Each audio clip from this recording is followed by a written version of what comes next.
भारत एक ऐसा देश जिसे धरती की देवी कहा गया, जहां सभ्यता की शुरुआत ही खेतों के किनारे हुई। गंगा, यमुना और सरस्वती जैसी नदियों के किनारे बसे गांवों में जब पहली बार हल चलाया गया, तब से लेकर आज तक कृषि भारत की आत्मा रही है। भारत का किसान केवल अन्नदाता नहीं है, वह उस जमीन का प्रहरी है जिसने देश की अर्थव्यवस्था को सदियों तक अपने कंधों पर उठाए रखा है।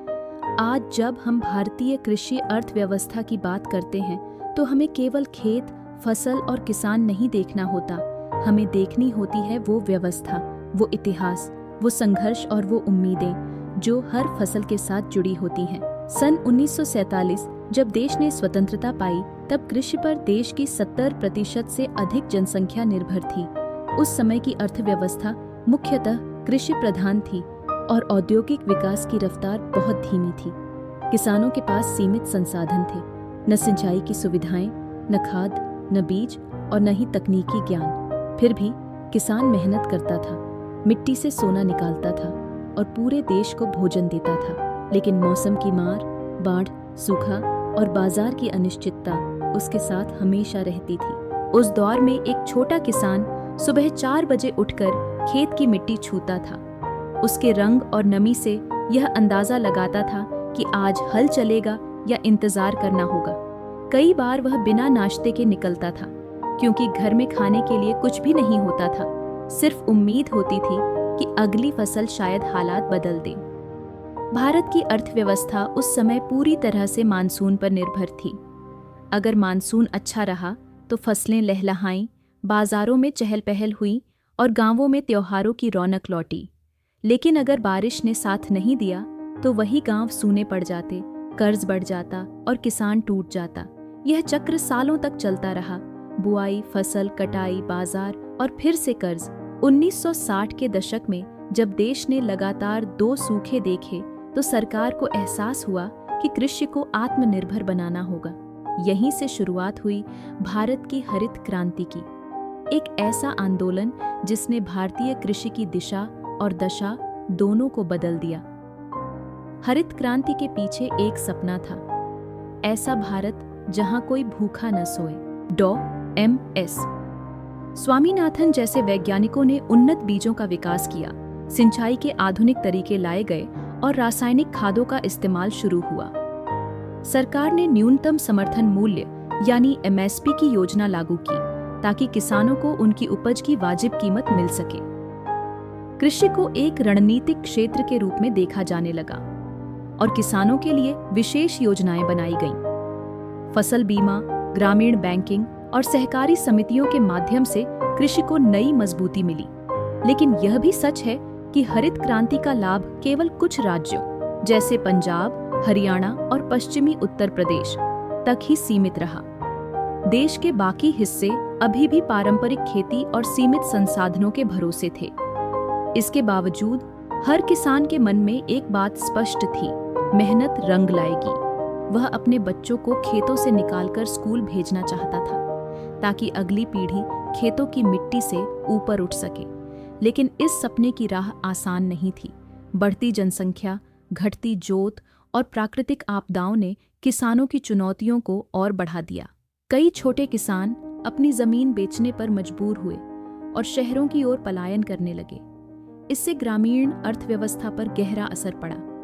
जहां पहले गांवों में खुद का अनाज, दूध, सब्जी और यहाँ तक कि कपड़ा भी पैदा होता था, वहां अब सब कुछ शहरों से आ रहा था। आत्मनिर्भरता की जगह बाजार पर निर्भरता बढ़ गई थी। कृषि अर्थव्यवस्था धीरे धीरे मजदूरी पर आधारित होती जा रही थी। एक समय वह भी आया जब किसान ने अपनी ही उपज को महंगे दामों पर खरीदना शुरू कर दिया, क्योंकि बाजार और बिचौलियों की पकड़ मजबूत हो चुकी थी। फिर सरकार ने मनरेगा जैसी योजनाएं चलाईं, जिससे ग्रामीण रोजगार को बढ़ावा मिला। लेकिन खेती अब भी घाटे का सौदा बनी रही। किसानों की आय और लागत में संतुलन नहीं था। उत्पादन बढ़ा, लेकिन मुनाफा घटा। हर किसान चाहता था कि उसकी मेहनत का उचित मूल्य मिले, लेकिन मंडियों में कीमतें गिरती जा रही थी। सरकार ने ई-नाम पोर्टल जैसे डिजिटल प्रयास किए, जिससे किसान सीधे अपने उत्पाद को कहीं भी बेच सके। लेकिन तकनीक तक पहुंच अब भी एक बड़ी चुनौती थी। गांवों में इंटरनेट, मोबाइल और डिजिटल साक्षरता की कमी थी। फिर भी एक नई लहर चल पड़ी थी। युवाओं की एक पीढ़ी जो खेती को कारोबार की तरह देखने लगी थी। किसानों ने जैविक खेती, ड्रिप सिंचाई और फसल विविधता जैसे तरीकों को अपनाना शुरू किया। एक किसान जिसका नाम रमेश था, उसने अपना खेत सिर्फ गेहूं या धान तक सीमित नहीं रखा। उसने फूलों की खेती शुरू की, मधुमक्खी पालन किया और अपने उत्पाद ऑनलाइन बेचना शुरू किया। रमेश का गांव महाराष्ट्र के एक हिस्से में था जहां पानी की बहुत कमी थी, लेकिन उसने ड्रिप सिंचाई का इस्तेमाल कर अपनी फसल को सुरक्षित रखा। रमेश कहता था, पानी की एक एक बूंद का हिसाब रखना पड़ता है, तभी खेत हरियाली देगा। इस नई सोच ने ग्रामीण अर्थव्यवस्था में नया आत्मविश्वास भरा। रमेश जैसे किसान अब केवल खेतों तक सीमित नहीं रहे थे। वे मंडियों की भीड़ से निकलकर मोबाइल स्क्रीन तक पहुंच चुके थे। वे जानते थे कि अगर फसल उगाने की मेहनत उनकी है तो बेचने की रणनीति भी उन्हें ही सीखनी होगी। रमेश ने स्थानीय किसानों का एक छोटा समूह बनाया। इस समूह ने तय किया कि वे बिचौलियों पर निर्भर नहीं रहेंगे। उन्होंने अपने उत्पादों को सीधे ग्राहकों तक पहुंचाने के लिए शहरों के हाउसिंग सोसाइटीज में स्टॉल लगाने शुरू किए। कुछ ने ऑनलाइन प्लेटफॉर्म जैसे सोशल मीडिया और व्हाट्सएप ग्रुप का सहारा लिया। एक साधारण किसान जो कल तक मंडी के बाहर बैठकर अपनी उपज की कीमत का इंतजार करता था, आज ग्राहक से सीधा संवाद कर रहा था। यह बदलाव केवल आर्थिक नहीं था, ये मानसिकता का परिवर्तन था। अब किसान खुद को व्यापारी समझने लगा था। उसने समझा कि केवल उगाना पर्याप्त नहीं है, बेचना और लाभ कमाना भी उतना ही जरूरी है। इसी सोच ने भारतीय कृषि को एक नई दिशा में मोड़ दिया। साथ ही सरकार ने भी इस बदलाव को समर्थन देना शुरू किया। प्रधानमंत्री कृषि सिंचाई योजना, आत्मनिर्भर भारत अभियान, किसान क्रेडिट कार्ड जैसी योजनाएं छोटे और मझोले किसानों के लिए वरदान साबित होने लगी। अब किसानों को 5,000 रुपए तक का ऋण बिना किसी गारंटी के मिलने लगा था। लेकिन इन योजनाओं तक पहुंच तभी संभव होती है जब किसानों को इनके बारे में जानकारी हो। यहाँ एक और बड़ा संघर्ष खड़ा होता है, जागरूकता का।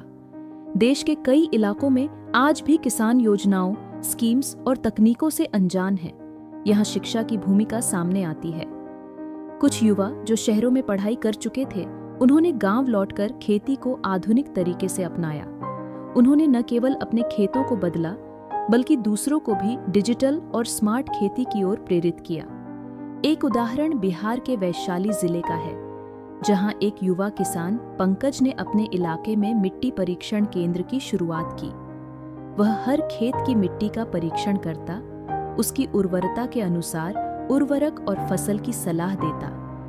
इससे किसानों की लागत घटी और उत्पादन बढ़ा। पंकज का कहना था, अगर हम डॉक्टर से जांच करवाकर दवा लेते हैं तो खेत की भी जांच जरूरी है। यही सोच आज भारत की कृषि को वैज्ञानिक दृष्टिकोण दे रही है। परंतु कृषि अर्थव्यवस्था को समझने के लिए केवल खेत और किसान की बात करना पर्याप्त नहीं है। इसके पीछे एक पूरी चेन है, बीज से लेकर थाली तक। यह सप्लाई चेन, जिसमें बीज उत्पादक कंपनियां, खाद्य वितरक, ट्रांसपोर्ट, मंडियां, थोक व्यापारी, रिटेलर और अंततः उपभोक्ता शामिल होते हैं, हर स्तर पर कृषि अर्थव्यवस्था को प्रभावित करती है। इस चेन में एक भी कड़ी कमजोर हो जाए तो किसान को नुकसान उठाना पड़ता है। कई बार फसल तैयार होती है लेकिन ट्रांसपोर्ट नहीं होता, मंडी तक समय पर माल नहीं पहुंचता, फल सब्जियां सड़ जाती हैं। ये नुकसान सीधे सीधे किसान की मेहनत पर भारी पड़ता है। यही कारण है कि सरकार ने कोल्ड चेन और एग्री लॉजिस्टिक्स पर जोर देना शुरू किया। मगर इसमें अभी लंबा सफर बाकी है।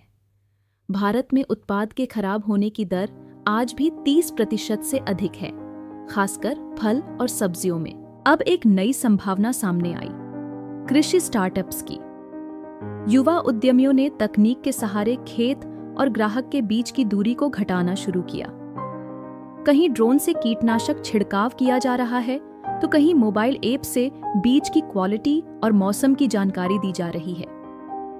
राजस्थान का एक स्टार्टअप जो किसानों को सिर्फ एक मैसेज पर ट्रैक्टर किराए पर उपलब्ध करवा रहा था, आज लाखों किसानों की मदद कर रहा है।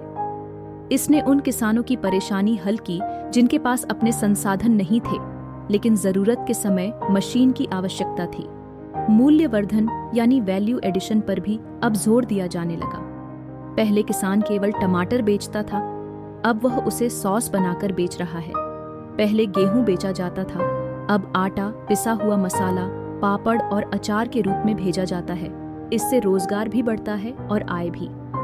किसान अब केवल उत्पादन करता नहीं, बल्कि प्रोसेसर और विक्रेता भी बन रहा है। यह पूरी प्रक्रिया ग्रामीण अर्थव्यवस्था को नई ऊर्जा दे रही है। लेकिन हर पहलू में चुनौतियां भी हैं। जलवायु परिवर्तन एक ऐसी सच्चाई बन चुका है जो हर किसान को सीधे प्रभावित करता है। एक समय वह था जब बारिश समय पर होती थी और मौसम चक्र अनुमानित होता था। आज मौसम का कोई भरोसा नहीं, कभी बेमौसम बारिश तो कभी तेज गर्मी। उत्तर भारत के एक गांव में जहां पहले बासमती चावल की खेती होती थी, अब किसान मक्का और दलहन की ओर झुक गए हैं। कारण पानी की कमी और समय से बारिश न होना। इस तरह की परिस्थितियां केवल फसल नहीं, किसान की सोच और उसकी योजना को भी प्रभावित करती हैं। जलवायु परिवर्तन से निपटने के लिए वैज्ञानिक खेती, मौसम आधारित बीमा योजनाएं और जल संरक्षण की तकनीकों की आवश्यकता है। महाराष्ट्र के एक इलाके में किसानों ने वाटरशेड मैनेजमेंट को अपनाया।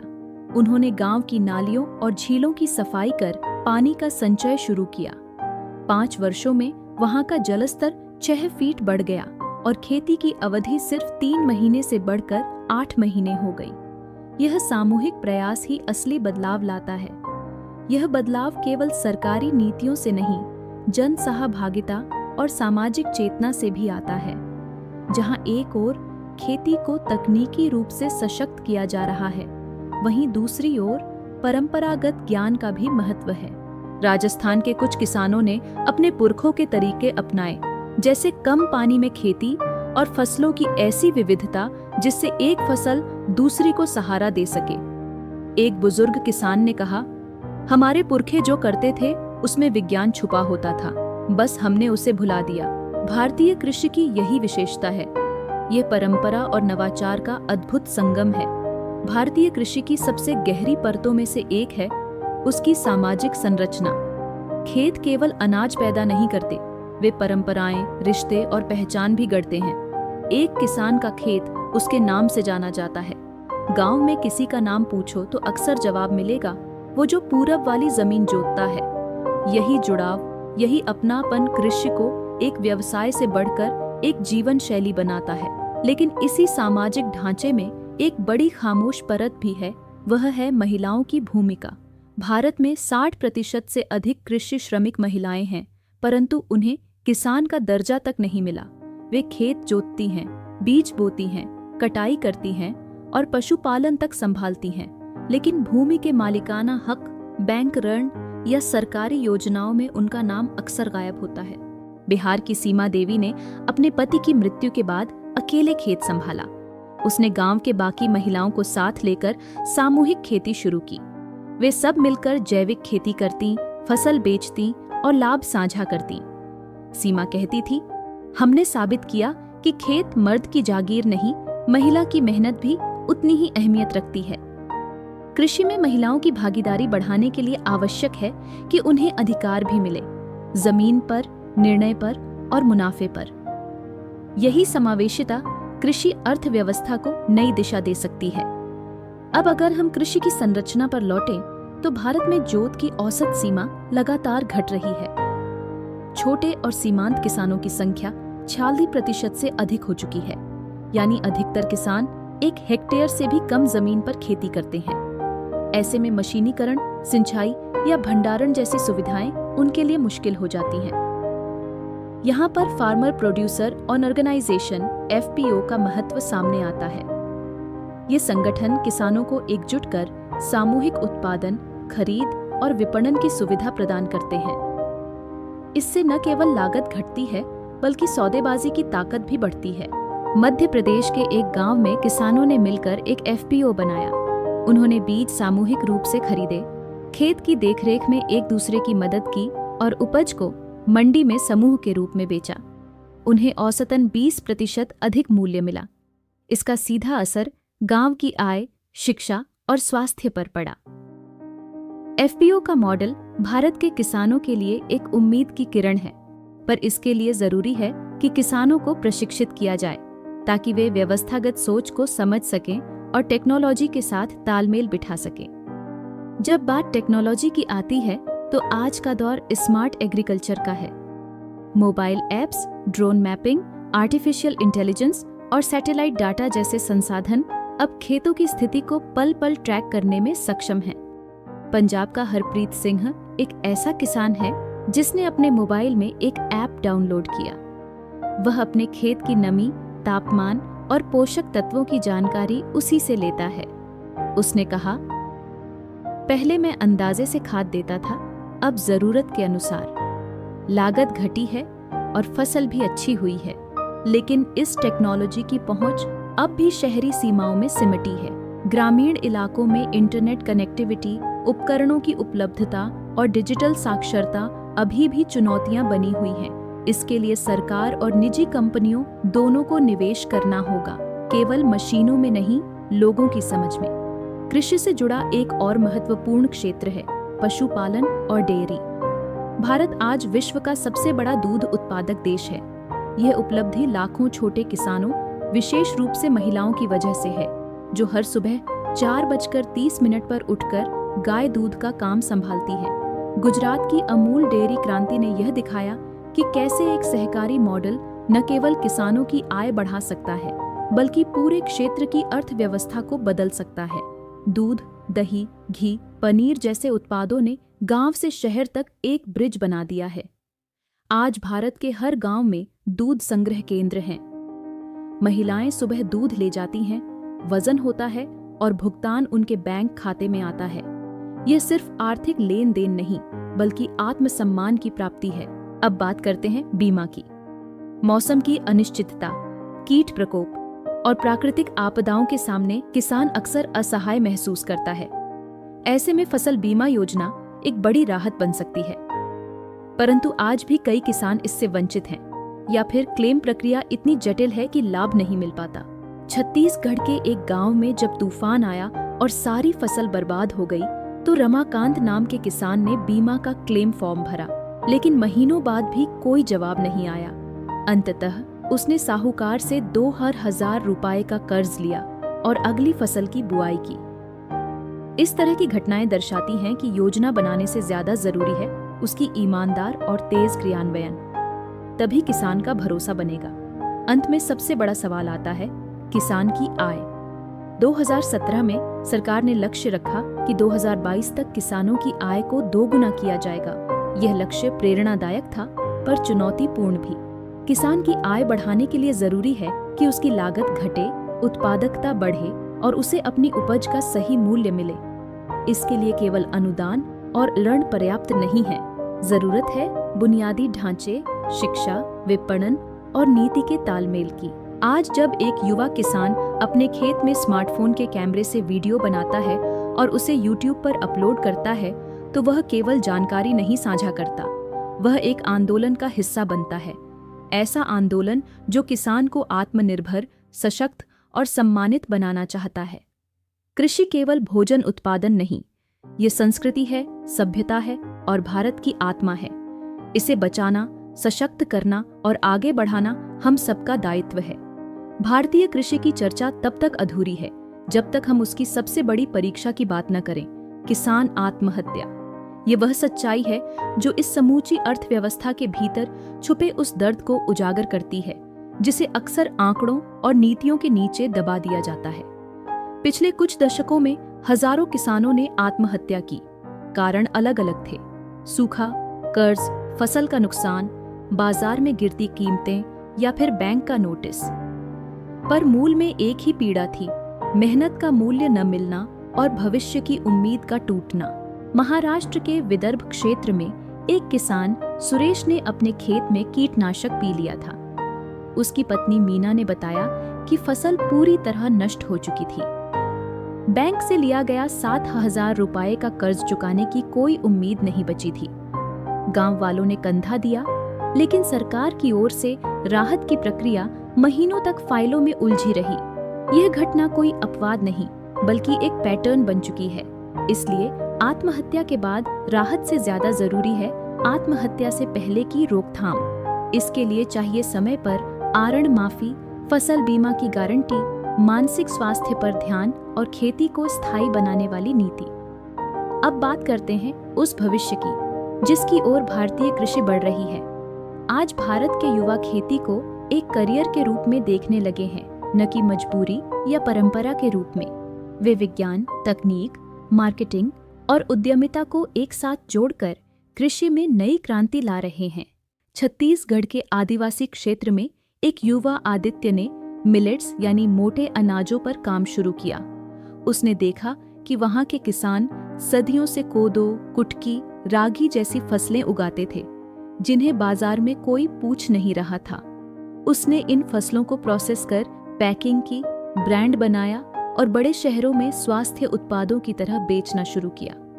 आज आदित्य की कंपनी 20 लाख रुपए का टर्नओवर कर रही है और 200 से अधिक किसानों को जोड़े हुए है। यही मॉडल आने वाले वर्षों में भारत के कृषि क्षेत्र को नया जीवन दे सकता है। परंपरा और आधुनिकता का संतुलन। साथ ही सरकार ने भी मिलेट्स को श्री अन्न का दर्जा देकर वैश्विक मंच पर बढ़ावा देना शुरू किया है। संयुक्त राष्ट्र ने साल 2023 को अंतर्राष्ट्रीय मिलेट वर्ष घोषित किया। इसका उद्देश्य इन अनाजों को पोषण और पर्यावरण की दृष्टि से वैश्विक पहचान दिलाना है। इन प्रयासों से साफ है कि भारत केवल अन्नदाता नहीं रहना चाहता, वह पोषणदाता और नवाचारकर्ता भी बनना चाहता है। इस बदलाव में तकनीक की भूमिका बहुत बड़ी है। अब खेतों में ड्रोन से छिड़काव होता है, मोबाइल ऐप्स से मौसम की जानकारी मिलती है और आर्टिफिशियल इंटेलिजेंस से फसल का विश्लेषण किया जाता है। लेकिन यह तभी संभव है जब किसान को इन तकनीकों का सही प्रशिक्षण मिले। कर्नाटक के एक क्षेत्र में डिजिटल किसान पाठशाला नामक पहल शुरू की गई, जहां स्थानीय भाषा में किसानों को तकनीकी जानकारी दी जाती है। इसमें मोबाइल का इस्तेमाल कैसे करें, सॉइल टेस्ट रिपोर्ट कैसे पढ़ें और सरकारी योजनाओं के लिए आवेदन कैसे करें, ये सब सिखाया जाता है। यह शिक्षा, यह सशक्तिकरण केवल जानकारी नहीं देता, यह आत्मबल देता है। अब बात करते हैं पर्यावरण की, जो कृषि से जुड़ी सबसे बड़ी और शायद सबसे उपेक्षित समस्या बन चुका है। जलवायु परिवर्तन के कारण खेती अस्थिर हो रही है। एक साल सूखा तो अगला साल बाढ़।